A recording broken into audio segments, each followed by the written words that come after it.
Hey, what's going on, Who Dat Nation? It is yours truly, TJ Jones, the host of the State of the Saints podcast. And I want to give my final thoughts on the Week 14 game, the San Francisco 49ers against the New Orleans Saints. Clearly, that was the game of the year. These guys went back and forth. The Saints, they were on the losing end of a game that determined the number one seed and home field advantage as of right now. I mean, the Saints aren't out of the woods just yet. I mean, there's still opportunity they can get the number one seed, or they can even get the number two seed. I mean, right now they sit at the number 3 seed. And if the playoffs were to start tomorrow, the Saints would have a wild card home game against the Minnesota Vikings. But they have to look at the Green Bay Packers. The Green Bay Packers have to lose at least one more game. The 49ers would have to lose one of their games, and maybe the Saints can slip in if they just win out. But just thinking about this game, man, I mean, it was a tough loss, but, getting the opportunity to sleep on it and think about this game and just really reflect on what I saw, I really just truly believe that the Saints were the better football team. I mean, if you think about how the Saints played this game, I mean, the Saints played this game against a team that was ranked number 1 in defense.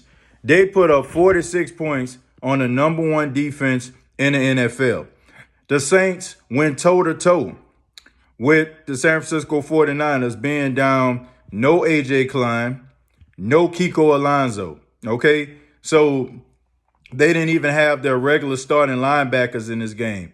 I mean, so the way I look at it, the way that the Saints played, and when you combine that with the fact of who the 49ers were, I think you have to leave that game being really, really proud of what you saw. I know we didn't get the victory, and that sucks, but, the Saints solved a lot of problems offensively they've been dealing with, in my opinion. I think the loss of Jared Cook really hurt them.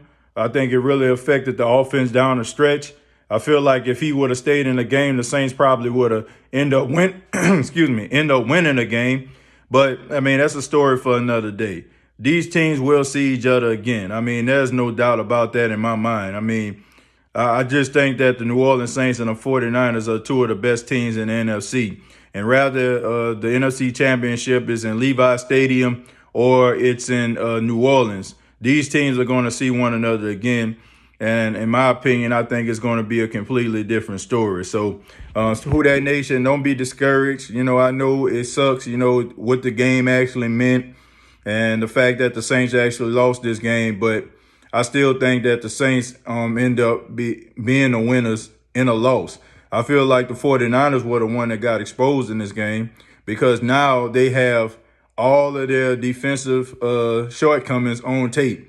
So teams are going to look at this tape and they're going to see how the Saints played them, and they probably going to, utilize what they see on tape in this game. It's almost kind of like when the Saints played the Cowboys, and the Cowboys did a lot of good things to try to neutralize the Saints. So I feel like the 49ers were the one that got exposed in this game. I mean, it was the number 1 ranked defense, and the Saints just sliced through their defense like Swiss cheese, I mean, it wasn't like they were just missing a whole bunch of players or something. The only person I could think of that was missing of any value was D Ford.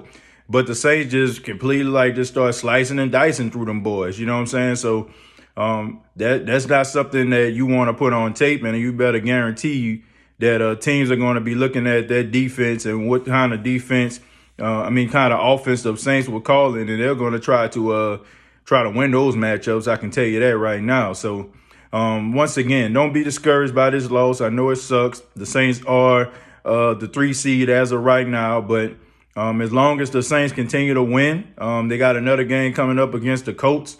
I have my prediction show later on in the week.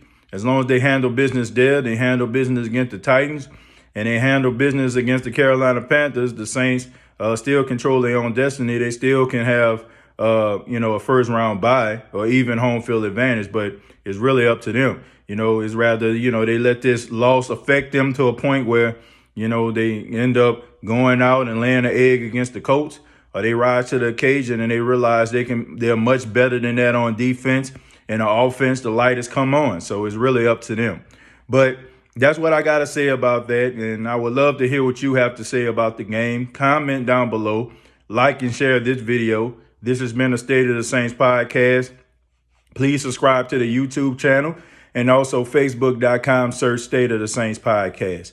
Till next time, all I got to say is, who dat?